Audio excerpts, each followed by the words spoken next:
ప్రేక్షకులకందరికీ తిరిగి స్వాగతం. ఇక ఎపిసోడ్ 2 హృదయ రాగం వైపు వెళ్ళబోతున్నాం.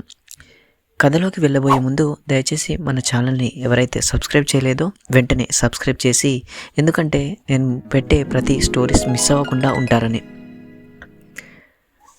మీరు ఈ హృదయ రాగాన్ని ఎంతగానో ఆదరిస్తున్నారని చూస్తూ ఇక ఎపిసోడ్ 2. ప్రియ ఆ రాత్రంతా నిద్రపోలేదు. ఆ పాత ఫోటోలో చూసిన చిన్న అబ్బాయి ముఖం కార్తీక్ ముఖంతో ఒకేలా కలిసిపోయింది. ఆమె గుండెలో ఒక వింత ఆనందం, ఒక అసాధారణ మమకారం మొదలైంది. చిన్నప్పుడు తనతో ఆడుకున్న, తన చేతిలో చేతి పెట్టుకొని నడిచిన ఆ అబ్బాయి ఇప్పుడు ఆలయంలో తనను పట్టుకొని నిలబెట్టిన వ్యక్తిగా మళ్ళీ కనిపించాడు. ఆమె కళ్ళల్లో నీళ్లు తిరిగాయి. సంతోషం నీళ్లు, బాధ నీళ్లు, మమకారం నీళ్లు. అవే కార్తీక్, నువ్వేనా నా చిన్నప్పటి స్నేహితుడు? నువ్వు నన్ను గుర్తుపట్టావా అని ఆమె తనలో తాను పదే పదే అడిగింది. ఆమె హృదయం ఒక్కసారిగా విప్పుకుంది. ఎన్నో ఏళ్లుగా దాగి ఉన్న ఒక భాగం తిరిగి వచ్చినట్టు అనిపించింది. ఆమె మనసులో ప్రేమ మొదటి చిగురు బయటకు వచ్చింది.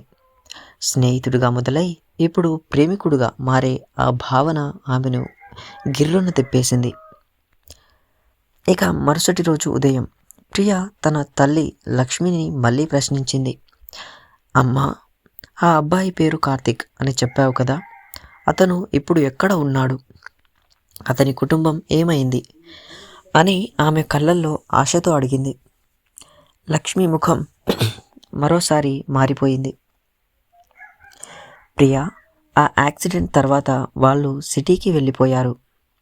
కార్తీక్ తల్లిదండ్రులు బతికి ఉన్నారు, కానీ చాలా బాధలు పడ్డారు. నీవు వాళ్లను మర్చిపోయి సంతోషంగా ఉండు అని ఆమె చేతులు పట్టుకొని చెప్పింది.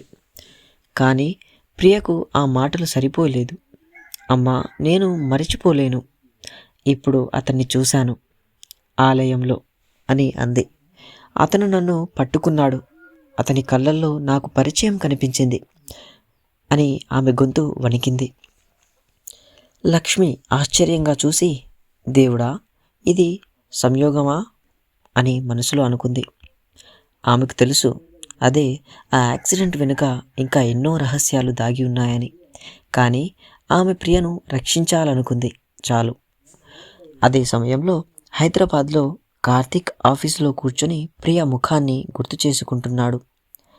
ఆమె కళ్ళల్లోని ఆ చిరునవ్వు, ఆమె మాటల్లోని సరళత, అవన్నీ అతని హృదయాన్ని తాకాయి. గతంలో స్నేహమోసం చేసిన తర్వాత అతను ఎవరిని ఇంత త్వరగా ఆకర్షించుకోలేదు. కానీ ప్రియ ఆమెలో ఏదో ఒక పాత బంధం ఉన్నట్టు అనిపించింది. అతను తన డెస్క్ మీద ఉన్న పాత ఫోటోను తీసి చూశాడు. అదే చిన్నప్పుడు తనతో ఆడుకున్న ఆ చిన్న అమ్మాయి ప్రియ. అతని కళ్ళు తడిశాయి. ప్రియా, నువ్వేనా? నేను నిన్ను గుర్తుపట్టాను కదా అని అతను మనసులో అనుకున్నాడు. ఆ క్షణంలో అతని హృదయంలో మమకారం పట్టింది. ఆమెను కాపాడాలి, ఆమెతో మళ్ళీ ఆ పాత బంధాన్ని తిరిగి పొందాలి అనే భావన. కానీ అదే సమయంలో స్నేహ గుర్తుకు వచ్చి అతన్ని కలవరపరిచింది. ఆమె కాల్ ఎందుకు వచ్చింది? ఆమె మళ్ళీ తన జీవితంలోకి రావాలనుకుంటుందా? అతని మనసులో ప్రేమ మరియు పగ రెండూ ఒకేసారి మొదలయ్యాయి. మరుసటి రోజు కార్తీక్ తన ప్రాజెక్ట్ పని కోసం మళ్ళీ ఆ ఊరికి వచ్చాడు. అతని మనసు పూర్తిగా ప్రియ మీదే ఉంది. ఆలయం దగ్గరే హోటల్లో ఉంటూ సాయంత్రం ఆలయానికి వెళ్ళాడు. అదే అక్కడ ఆమెను మళ్ళీ చూడాలని ఒక ఆశతో. అదృష్టవశాత్తు ప్రియ కూడా తన తల్లితో వచ్చింది. వాళ్ళు దూరంగా ఒకరినొకరు చూశారు. ప్రియ హృదయం ఒక్కసారిగా గట్టిగా కొట్టుకుంది. ఆమె నడుస్తూ అతని దగ్గరకు వచ్చింది. మీరు మళ్ళీ వచ్చారా అని ఆమె సిగ్గుతో కానీ ఆనందంతో అడిగింది. కార్తీక్ నవ్వుతూ, పని ఉంది, కానీ నిన్ను చూడాలని కూడా ఉంది అని ధైర్యంగా చెప్పాడు. ఆ మాట వినగానే ప్రియ కళ్ళు కిందికి పడ్డాయి. ఆమె బుగ్గలు ఎర్రబడ్డాయి. ఇద్దరూ ఆలయం చుట్టూ నడుస్తూ మాట్లాడుకున్నారు. ప్రియ తన చిన్నప్పటి జ్ఞాపకాలు చెప్పింది. అవే, నాకు ఒక అబ్బాయి తెలుసు, అతనితో నేను చాలా ఆడుకునేదాన్ని, కానీ ఒకరోజు అతను పోయాడు అని అంది. కార్తీక్ ఆగిపోయాడు. ఆ అబ్బాయి నేనే ప్రియా అని అతను చెప్పాడు. ఆ క్షణంలో ప్రియ కళ్ళల్లో నీళ్లు పొంగాయి. ఆమె అతని చేతులు గట్టిగా పట్టుకుంది. కార్తీక్, నువ్వేనా? నువ్వు నన్ను గుర్తుపట్టావా అని ఆమె గొంతు వణికింది. కార్తీక్ ఆమెను గట్టిగా కౌగిలించుకున్నాడు. అదే మొదటిసారి ఆ ఆలయంలో భక్తుల మధ్య. నిన్ను ఎప్పటికీ మర్చిపోలేను ప్రియా. నీవు నా జీవితంలో మళ్ళీ వచ్చావు అని అతను చెప్పాడు. ఆ క్షణంలో ఇద్దరి హృదయాలు ఒకేలా కొట్టుకున్నాయి. మమకారం, ప్రేమ, గత బంధం ఇవన్నీ కలిసి ఒక అద్భుతమైన భావనగా సృష్టించాయి. కానీ ఆ ఆనందం ఎక్కువసేపు నిలవలేదు. కార్తీక్ ఫోన్ మళ్ళీ మోగింది. అదే స్నేహ. అతను కాల్ కట్ చేశాడు. కానీ ప్రియ గమనించింది. ఎవరు అని ఆమె సున్నితంగా అడిగింది. కార్తీక్ ఒక్క క్షణం ఆగి, పాత స్నేహితురాలు, కానీ ఇప్పుడు నీవే నా ప్రపంచం అని చెప్పాడు. కానీ ప్రియ మనసులో ఒక చిన్న ముళ్ళు గుచ్చుకుంది. అదే, ఆమె ఎందుకు ఇప్పుడు కాల్ చేస్తుంది అని ఆమె అనుమానించింది. కార్తీక్ కూడా స్నేహ గురించి ఆలోచిస్తూ ఉన్నాడు. ఆమె మోసం గుర్తు చేసుకొని అతని మనసులో పగ మొదలైంది. ఆమె నన్ను బాధ పెట్టింది, ఇప్పుడు మళ్ళీ ఎందుకు అని అతను కోపంగా అనుకున్నాడు. సాయంత్రం వాళ్ళు విడిపోయారు. ప్రియ ఇంటికి వచ్చి తన గదిలో కూర్చుని కార్తీక్ను గుర్తు చేసుకుంది.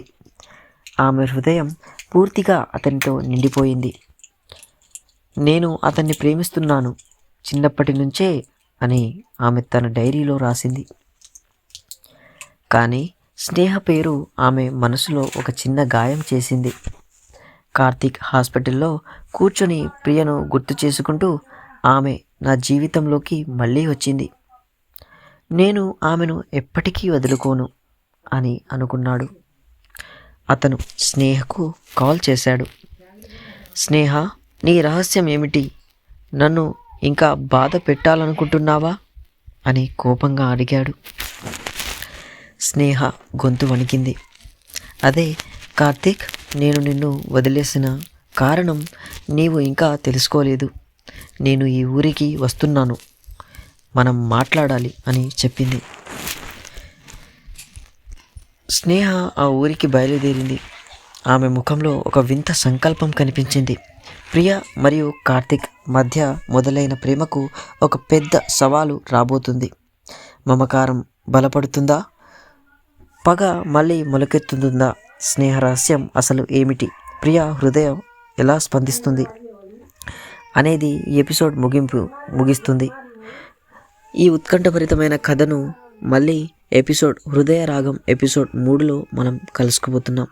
ఇంతటి ఉత్కంఠభరితమైన కథను ఆశిస్తున్నారని, ఆసక్తికరంగా వింటున్నారని ఆశిస్తూ మీ నవీన్ సైనింగ్ ఆఫ్.